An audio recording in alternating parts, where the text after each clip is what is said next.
YCP ఇన్ఛార్జీల మార్పుకు సంబంధించిన మూడో జాబితా విడుదల వాయిదా పడింది. అసెంబ్లీ, లోక్సభ ఎన్నికలపై ఫోకస్ పెట్టిన ఏపీ ముఖ్యమంత్రి జగన్ కొద్ది రోజులుగా నియోజకవర్గాల కసరత్తు కొనసాగిస్తున్నారు. ఇప్పటికే 2 జాబితాలు విడుదల చేసిన వైసీపీ హైకమాండ్ తాజాగా ఇన్ఛార్జీల మార్పుపై మూడో జాబితాపై సుదీర్ఘంగా కసరత్తు చేస్తోంది. థర్డ్ లిస్ట్ రిలీజ్ అవుతుందని అంతా అనుకుంటున్న వేళ జాబితా విడుదలను చివరి నిమిషంలో వైసీపీ అధిష్టానం వాయిదా వేసింది. మూడో జాబితాలో సుమారు 30 నియోజకవర్గాల్లో మార్పులు చేసినట్లు తెలుస్తోంది. ఇప్పటికే 2 జాబితాల్లో 38 స్థానాల్లో మార్పులు చేర్పులు చేసిన వైసీపీ 13 మంది సిట్టింగ్ ఎమ్మెల్యేలకు టికెట్లు నిరాకరించింది.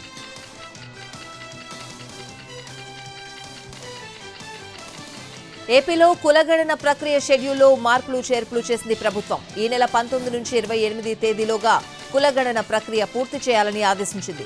గ్రామ వార్డు సచివాలయ సిబ్బంది, ఎన్యూమరేటర్లు వారం రోజుల్లో ఇంటింటికి వెళ్లి కులగణన ప్రక్రియ పూర్తి చేయాలని సూచించింది. మొత్తం 10 రోజుల్లో ఈ కులగణన ప్రక్రియ పూర్తవుతుందని స్పష్టం చేసింది ప్రభుత్వం. ఇంటింటి కులగణన ప్రక్రియలో అందుబాటులో లేని వ్యక్తులకు సచివాలయాల్లో నమోదు చేసుకోవచ్చని చెప్పింది. సచివాలయాల్లో నమోదు చేసుకునేందుకు జనవరి 29 నుంచి ఫిబ్రవరి 2 వరకు 5 రోజుల పాటు వెసులుబాటు కల్పించింది. ఫిబ్రవరి 15 నాటికి గ్రామ వార్డు సచివాలయ శాఖ వద్ద కులగణనకు సంబంధించిన తుది నివేదిక సిద్ధం చేయాలని ఆదేశించింది ప్రభుత్వం. కులగణన కోసం సచివాలయ సిబ్బందికి ఇచ్చే శిక్షణను ఇవాళ్టితో ముగించాలని తెలిపింది. ఎన్యూమరేటర్లు, సచివాలయ సిబ్బంది, సూపర్వైజర్లు మ్యాపింగ్ 12 లోపు పూర్తి చేయాలని ఆదేశించింది ప్రభుత్వం.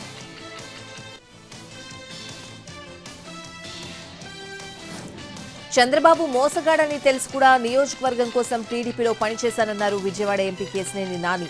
తాడేపల్లి క్యాంపు కార్యాలయానికి వెళ్లిన కేశినేని నాని ముఖ్యమంత్రి జగన్మోహన్ రెడ్డితో భేటీ అయ్యారు. తెలుగుదేశం పార్టీకి త్వరలోనే రాజీనామా చేయనున్నట్లు ప్రకటించారు. ఎన్నో అవమానాలను ఓర్చుకున్న తర్వాత ఇప్పుడు బయటకు వచ్చేయాలని నిర్ణయించుకున్నట్లు వెల్లడించారు. పేద ప్రజలకు అండగా ఉన్న సీఎం జగన్ వెంట నడవాలని నిర్ణయించుకున్నట్లు తెలిపారు. ఉమ్మడి కృష్ణా జిల్లాలో తెలుగుదేశం పార్టీని తన భుజాలపై నడిపించారని, పార్టీ కోసం పనిచేసినప్పటికీ తనను పక్కన పెట్టారని ఆరోపించారు. సొంత వ్యాపారాల కంటే పార్టీయే ముఖ్యమని పనిచేశానని, ఆస్తులను అమ్ముకున్నానని వాపోయారు. ఎంపీ పదవికి రాజీనామా చేశారు. రాజీనామా లేఖను స్పీకర్ ఓం బిర్లాకు పంపారు.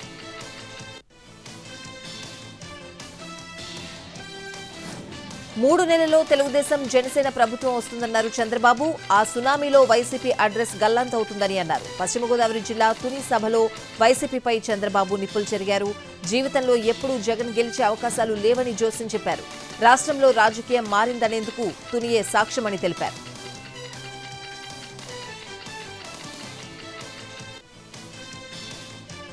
జగన్ చాలా పేదవాడని, ఆయన రోజు బిచ్చమడుగుతూ తింటున్నాడని ఎద్దేవా చేశారు టీడీపీ అధ్యక్షుడు చంద్రబాబు.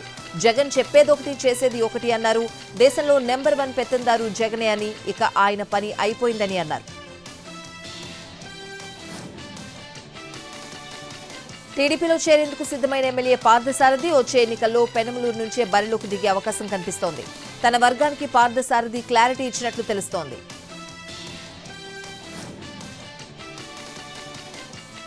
క్రికెటర్ అంబటి రాయుడు జనసేన అధినేత పవన్ కళ్యాణ్ తో భేటీ అయ్యారు. 3 గంటలకు పైగా ఇద్దరు నేతలు చర్చలు జరిపారు. అంబటి రాయుడు చేరికకు జనసేనాని పవన్ కళ్యాణ్ గ్రీన్ సిగ్నల్ ఇచ్చినట్లు తెలుస్తోంది. అయితే అసెంబ్లీ సీట్ ఇస్తారా లేదంటే పార్లమెంట్ సీట్ ఇస్తారా అన్న దానిపై ఎలాంటి క్లారిటీ లేదు. ఇటీవలే జగన్ సమక్షంలో వైసీపీలో చేరిన రాయుడు 10 రోజులు తిరగకుండానే గుడ్ బై చెప్పారు. క్రికెట్ ఆడడానికే రాజకీయాలకు దూరంగా ఉంటున్నట్లు ప్రకటించారు. ఇంతలోనే పవన్ కళ్యాణ్ తో భేటీ కావడం రాజకీయంగా ప్రాధాన్యత సంతరించుకుంది.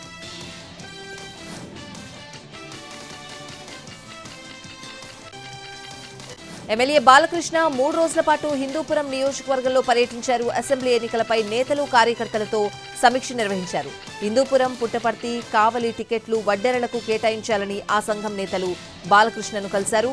రాష్ట్ర వడ్డెర్ల సంఘం నాయకులు బాలయ్యను ఘనంగా సన్మానించారు. హిందూపురం పార్లమెంట్లో 1,60,000 మంది వడ్డెర్లున్నారని, చట్టసభలకు వెళ్లేందుకు తమకు అవకాశం కల్పించాలని కోరారు.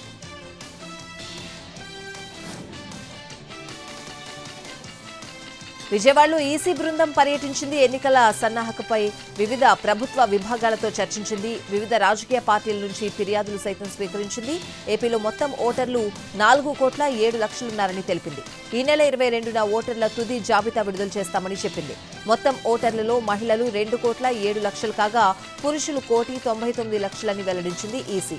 తొలిసారి ఓటు హక్కు పొందిన వారు 7,88,000. ఇంటి నుంచి ఓటు వేసేందుకు 5,80,000 మందికి అవకాశం ఉందని తెలిపింది. ఓటర్ల జాబితాలో అవకతవకలు సరిచేయాలని కొన్ని పార్టీలు ఫిర్యాదు చేయగా ఎన్నికల ప్రక్రియలో వాలంటీర్లను వినియోగించొద్దని మరికొన్ని పార్టీలు ప్రధానంగా ప్రస్తావించాయని సీఈసీ రాజీవ్ కుమార్ తెలిపారు.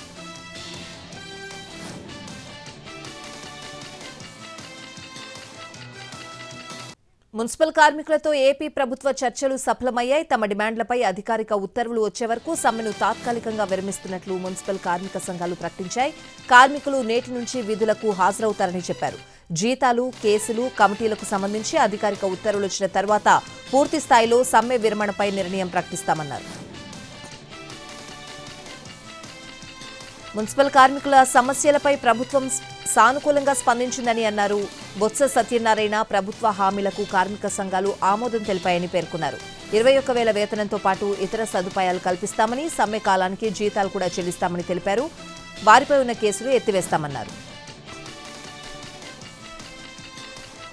చంద్రబాబుకు 3 కేసుల్లో ఒకేసారి ఏపీ హైకోర్టు ముందస్తు బెయిల్ మంజూరు చేసింది. న్యాయమూర్తి జస్టిస్ టి మల్లికార్జునరావు ఉత్తర్వులు జారీ చేశారు. దర్యాప్తును ప్రభావితం చేసేలా వ్యాఖ్యలు చేయొద్దని ఆదేశించారు. వారంలోపు 1,00,000 చొప్పున 2 పూచీకత్తు ఇవ్వాలని తెలిపారు. పిటిషనర్లకు 48 గంటల ముందు నోటీసు ఇచ్చాకే విచారించాలని సిఐడిని ఆదేశించారు.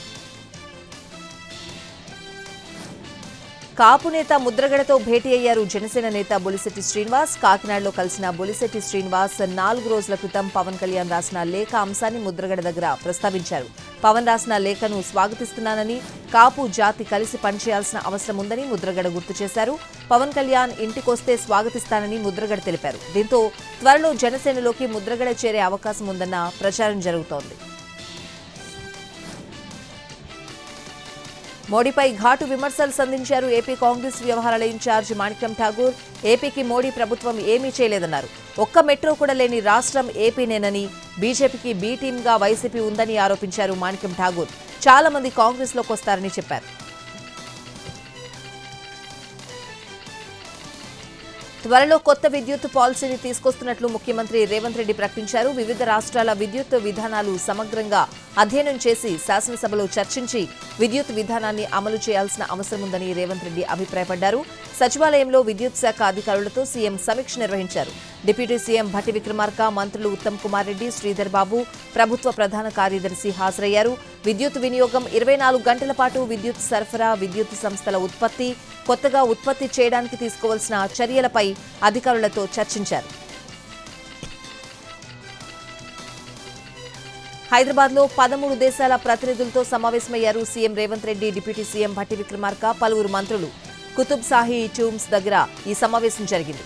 America, Iran, Australia, France, Germany, Japan, Sri Lanka, Bangladesh సహా పలు దేశాల ప్రతినిధులకు ఆతిథ్యమిచ్చారు సీఎం. పారిశ్రామిక అభివృద్ధికి ప్రభుత్వం కట్టుబడి ఉందన్నారు రేవంత్ రెడ్డి. తెలంగాణలో పారిశ్రామిక పెట్టుబడులకు మంచి అవకాశాలున్నాయని సద్వినియోగం చేసుకోవాలని కోరారు సీఎం రేవంత్. యువత భవిష్యత్తుకు, అలాగే రాష్ట్రాన్ని పారిశ్రామికంగా అభివృద్ధి చేయడంలో ముందుకొచ్చి సహకరించాలన్నారు సీఎం.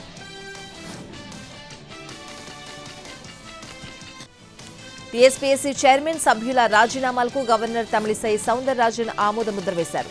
రాజీనామాల ఆమోదానికి అభ్యంతరం లేదని ప్రభుత్వం లేఖ రాసింది. స్పందించిన గవర్నర్ టీఎస్పీఎస్సీ నూతన చైర్మన్ సభ్యుల నియామకానికి లైన్ క్లియర్ అయింది. ప్రజలను వంచాలని అనుకుంటున్న కాంగ్రెస్ పార్టీకి అసలు సినిమా ఇంకా మొదలు కాలేదన్నారు మాజీ మంత్రి కేటీఆర్. అసలు సినిమా ముందుందని చెప్పారాయన. వరంగల్ లోక్సభ నియోజకవర్గ సన్నాహక సమావేశానికి హాజరైన పార్టీ శ్రేణులను ఉద్దేశించి మాట్లాడారు కేటీఆర్.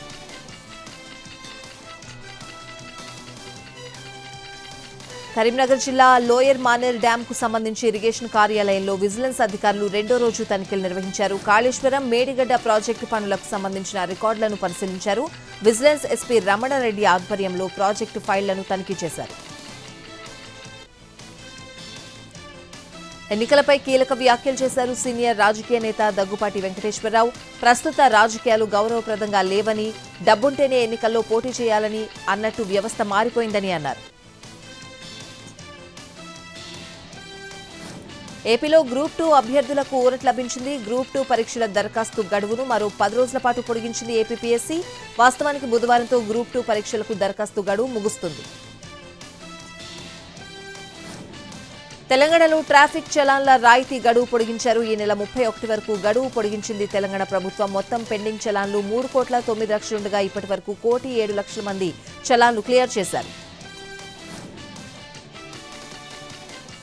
హైదరాబాద్ లో గంజాయి చాక్లెట్లు తయారు చేస్తున్న ముఠాను పట్టుకున్నారు పోలీసులు. ఒడిశాకు చెందిన 3 నిందితులను అదుపులోకి తీసుకున్నారు. ఒడిశా నుంచి చాక్లెట్లు తీసుకొచ్చి హైదరాబాద్ లో అమ్ముతున్నట్లు గుర్తించారు. 8 షాపుల్లో గంజాయి చాక్లెట్లు విక్రయించారని, స్కూల్ కాలేజ్ విద్యార్థులే టార్గెట్ గా అమ్ముతున్నట్లు చెప్పారు. ప్రతిరోజు వాడే వారికి ఈ గంజాయి చాక్లెట్లు ఇస్తున్నారని, షాపుల్లో దాచిపెట్టి రహస్యంగా అమ్ముతున్నట్లు తెలిపారు. 2 కుటుంబాల్లో పొగ చిచ్చుపెట్టింది. ఇంట్లోకి పొగొస్తుందన్న కోపంతో పీఎస్లో ఫిర్యాదు చేసిన ఫ్యామిలీపై పక్కింటి వారు దాడికి పాల్పడ్డారు. 2 కుటుంబాలు ఒకరిపై ఒకరు కేసులు పెట్టుకున్నారు. పశ్చిమ గోదావరి జిల్లా పెనుగొండ జగనన్న బీడు కాలనీలో ఈ ఘటన జరిగింది.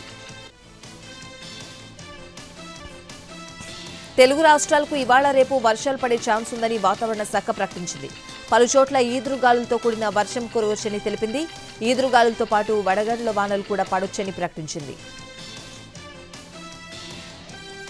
ప్రపంచ ఆర్థికాభివృద్ధికి మూలస్తంభంగా భారత్ మారుతోందన్నారు ప్రధానమంత్రి నరేంద్ర మోడీ. గుజరాత్లోని గాంధీనగర్లో వైబ్రెంట్ గుజరాత్ సదస్సును ప్రారంభించిన మోడీ భవిష్యత్తులో ప్రపంచంలోనే తృతీయ ఆర్థిక వ్యవస్థగా భారత్ ఎదుగుతోందని ప్రసంగించారు. వైబ్రెంట్ గుజరాత్ సదస్సుకు యూఏఈ అధ్యక్షుడు Sheikh Mohammed bin Zayed Al Nahyan chief గెస్ట్గా పాల్గొన్నారు. రాహుల్ గాంధీ భారత్ జోడో న్యాయ యాత్ర ప్రారంభ వేదికపై మణిపూర్ ప్రభుత్వం నో చెప్పింది. కాంగ్రెస్ అడిగిన ప్రారంభ వేదికపై అభ్యంతరం చెప్పింది. అయితే మణిపూర్ ప్రభుత్వంపై ఆగ్రహం వ్యక్తం చేసిన కాంగ్రెస్ మరో చోటు నుంచి యాత్రను ప్రారంభిస్తామని స్పష్టం చేసింది. భారత్ జోడో న్యాయ యాత్రకు ప్రారంభ వేదికకు అనుమతి నిరాకరణపై కేసీ వేణుగోపాల్ స్పందించారు. రాహుల్ గాంధీ భారత్ న్యాయ యాత్రకు వారం రోజుల క్రితమే అనుమతి కోసం సీఎస్కు లేఖ రాశామని, 5 రోజుల్లో నిర్ణయం తీసుకుంటామని చెప్పారని అన్నారు. కానీ ఇప్పటి వరకు ఎలాంటి నిర్ణయం తీసుకోలేదని చెప్పారు. ప్యాలెస్ గ్రౌండ్ ఇవ్వకుంటే ఇబ్బంది లేదని, మరో స్థలాన్ని ఎంచుకుంటామని అన్నారు కేసీ వేణుగోపాల్.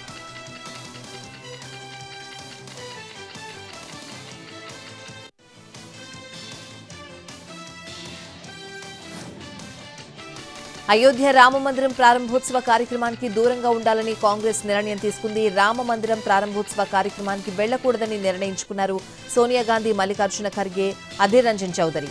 ఆర్ఎస్ఎస్, బీజేపీ రాజకీయ లబ్ధి కోసమే రామమందిరం అంశాన్ని వాడుకుంటున్నారని కాంగ్రెస్ నేతలు ఆరోపించారు. కాంగ్రెస్ పార్టీకి ప్రతిపక్షంగా ఉండే అర్హత లేదని బీజేపీ జాతీయ అధ్యక్షుడు జేపీ నడ్డా విమర్శించారు. మాల్దీవుల వ్యవహారంలో కాంగ్రెస్ వైఖరిని తప్పుబట్టారు. కాంగ్రెస్ కు ప్రభుత్వాన్ని నడిపే సమర్థత లేదని, ప్రతిపక్షంగా ఉండే అర్హతను కూడా కోల్పోయిందని ఫైర్ అయ్యారు. మహారాష్ట్రలో ఉద్దవ్ ఠాక్రేకు ఎదురుదెబ్బ తగిలింది. శివసేన ఎమ్మెల్యేల అనర్హత వ్యవహారంపై స్పీకర్ రాహుల్ నార్వేకర్ నిర్ణయాన్ని వెల్లడించారు. సీఎం ఏక్నాథ్ షిండే వర్గమే అసలైన శివసేన అని స్పీకర్ స్పష్టం చేశారు. స్పీకర్ తీర్పును అంగీకరించబోమని ఉద్దవ్ ఠాక్రే తెలిపారు. ఇది మ్యాచ్ ఫిక్సింగ్ వ్యవహారమని ఆరోపించారు. శివసేన చీఫ్ విప్ గా సునీల్ ప్రభు నియామకం చెల్లుబాటు అవుతుందని తీర్పిచ్చిన సుప్రీంకోర్టును అవమానించారని విమర్శించారు. షిండే వర్గమే నిజమైన శివసేన అయితే తమ వర్గం ఎమ్మెల్యేలపై ఎందుకు అనర్హత వేటు వేయలేదని ఆయన ప్రశ్నించారు. జమిలీ ఎన్నికల నిర్వహణ సాధ్యాలను పరిశీలించేందుకు మాజీ రాష్ట్రపతి రామ్నాథ్ కోవింద్ నేతృత్వంలోని కమిటీ చర్యలు ప్రారంభించింది. ప్రజల నుంచి సలహాలు, సూచనలను ఆహ్వానించింది. దీనికి విశేష స్పందన లభిస్తోంది. వేలాది మంది ప్రజలు తమ సూచనలను పంపిస్తున్నారని అధికారిక వర్గాలు వెల్లడించాయి. మనీ లాండరింగ్ కేసులో నేషనల్ కాన్ఫరెన్స్ అధ్యక్షుడు ఫరూక్ అబ్దుల్లాకు ఈడీ సమన్లు జారీ చేసింది. ఇవాళ ఫరూక్ అబ్దుల్లా విచారణకు హాజరు కావాలని ఎన్ఫోర్స్మెంట్ డైరెక్టరేట్ సమన్లు పంపినట్లు అధికారిక వర్గాలు తెలిపాయి. బిల్కిస్ బాను గ్యాంగ్ రేప్ కేసులో దోషులు అదృశ్యమయ్యారు. మొత్తం 11 మంది దోషులు 9 మంది మిస్ అయ్యారు. 2002 గోద్రా అల్లర్ల అనంతరం బిల్కిస్ బానుపై సామూహిక అత్యాచారం చేసిన నేరస్తులు ఆమె కుటుంబంలో 7గురిని హత్య చేశారు. దీంతో 11 మందికి జీవిత ఖైదు విధించింది CBI special court. Bombay high court దీన్ని సమర్థించింది. దోషులు 15 ఏళ్లు జైల్లో ఉన్నారు. అయితే 2022లో గుజరాత్ ప్రభుత్వం శిక్షా కాలాన్ని తగ్గించింది. దీంతో 2022 ఆగస్టు 15న జైలు నుంచి విడుదలయ్యారు. అయితే దీన్ని సవాల్ చేస్తూ సుప్రీంలో పలు పిటిషన్లు దాఖలయ్యాయి. 2027-28 నాటికి $5 ట్రిలియన్ పైగా జీడీపీతో భారత్ ప్రపంచంలో 3వ అతిపెద్ద ఆర్థిక వ్యవస్థగా అవతరించనుందని కేంద్ర ఆర్థిక శాఖ మంత్రి నిర్మలా సీతారామన్ తెలిపారు.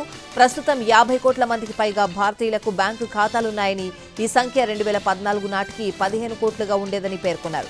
గత 8-9 ఏళ్లలో భారతదేశం $595 బిలియన్ విదేశీ ప్రత్యక్ష పెట్టుబడులను పొందిందని ఆర్థిక మంత్రి చెప్పారు. తెలుగు రాష్ట్రాల్లో బంగారం ధరలు స్థిరంగా కొనసాగుతున్నాయి. ప్రస్తుతం తెలుగు రాష్ట్రాల్లో 24 క్యారెట్ల 10 గ్రాముల బంగారం ధర ₹62,950 ఉండగా 22 క్యారెట్ల 10 గ్రాముల బంగారం ధర ₹57,700 కొనసాగుతోంది. అటు హైదరాబాద్లో కిలో వెండిపై ₹500 తగ్గి ₹77,500 పలుకుతోంది.